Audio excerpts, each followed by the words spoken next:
What are you doing right now? Is it something that you really love? Millions of people at this very second are doing exactly what makes them happy.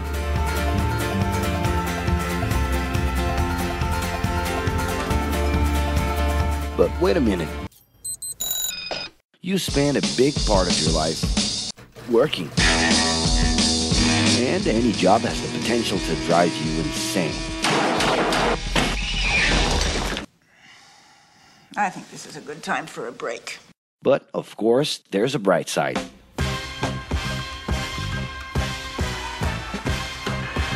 And the best thing, time off.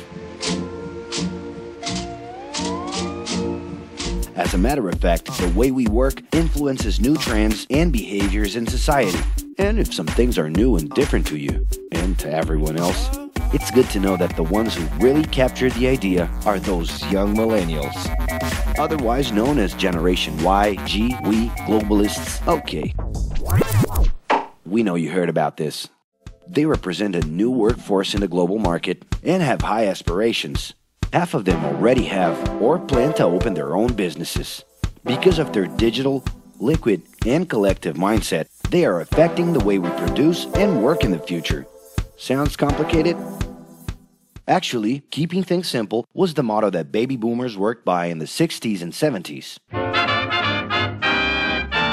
Rules were a lot clearer back then. The workspace was confined to the office, responsibilities were individual-based and very specific, and you knew exactly the right time to start and finish your day. At that time, after the World Wars, the institution represented the security that everyone was dreaming about. Because of this, it made total sense to be a company man and respond well to linear and hierarchical structures. But be careful. Once you chose a career, it was a decision that would pretty much last for the rest of your life. Older workers would teach young ones because putting in long years of experience was essential if you wanted to grow within the company. Having a job would guarantee social status and was the first step towards marriage and a first kid 9 months later. Work didn't mix with personal life. No bringing work home. But baby boomers worked a lot. It's been a hard day's night. And this had to do with keeping a deep sense of discipline and honor.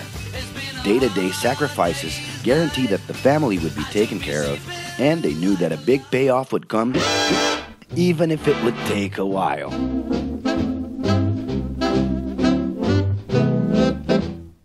However, Generation X redefined the time relationship between work and reward. Super confident, extroverted, very competitive, and doing everything in their power to achieve quick growth, these guys were always on the lookout for better offers. A profitable idea could easily put them into a leadership position based on meritocracy without taking their experience into account. As they searched for more ways to personally stand out and be professionally independent, they relied on degrees, including MBAs and PhDs, to get ahead of their competitors.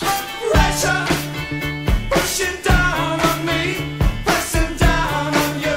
No man has spoken. In this more individualistic style of thinking, a nice wardrobe and a business card could help them close better deals and expand their network. Being in the right place at the right time is what would define the work schedule. Business time was extended into the happy hour. This mix between personal and professional life turned a workaholic into someone who was admirable and even sexy. In the grace of your love. The winner was whoever could get onto the board of directors in the shortest time possible, I can do anything if I can just get a chance. and thus immediately live out the pleasures of this achievement. You want the money, you control the witness. I leave you lonely, don't monkey with the business. But today, the journey's a little different. It really seems more important to have fun on the ride than to make it to the final destination.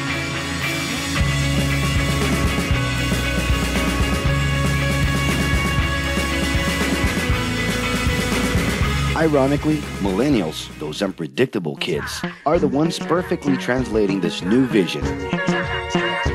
In a time when pleasure determines professional accomplishment, they know, like no one else, how to recognize opportunities that link passion with work.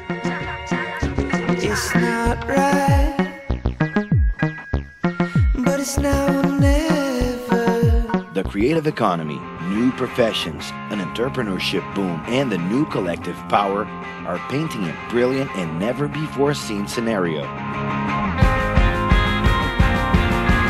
No wonder millennials are so impatient. The speed at which they connect with the world sets the pace for their work relations. Projects that only will make a difference in the long term just don't stimulate them. And they need constant feedback so they can feel that their efforts are being recognized. So? It's great. I love it. The traditional pyramid inside of companies doesn't really fit with these anxious young people.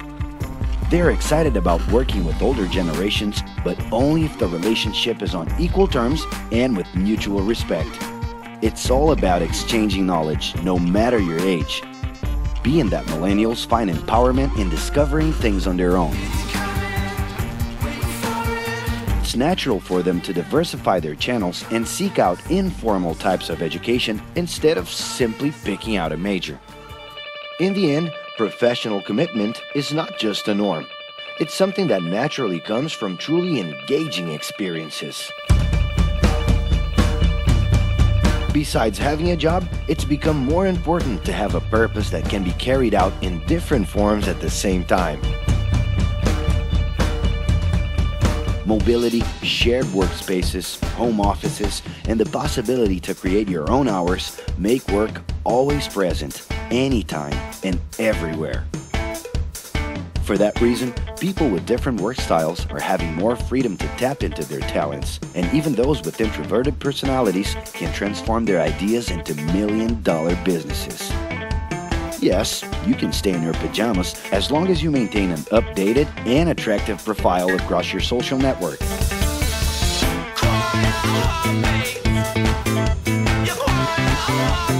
As you can see, flexibility is really the way to go. Millennials are fascinated when they get involved in works in progress and feel motivated by learning new skills. They're excited about an open and forever beta world where testing and messing with something unfinished is the only way to create the new. Millennials need more than ever to feel autonomous, and they're exhilarated by the challenge to develop and participate collaboratively.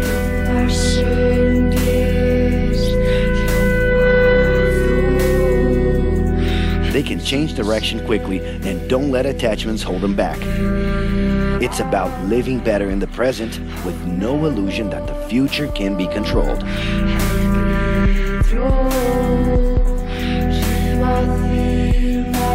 That's because of one simple thing. Whoever adapts more easily can evolve along with the changes.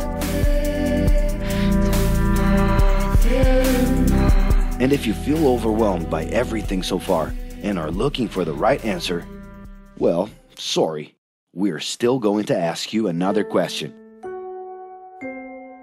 Are you doing what you love right now? No. So start.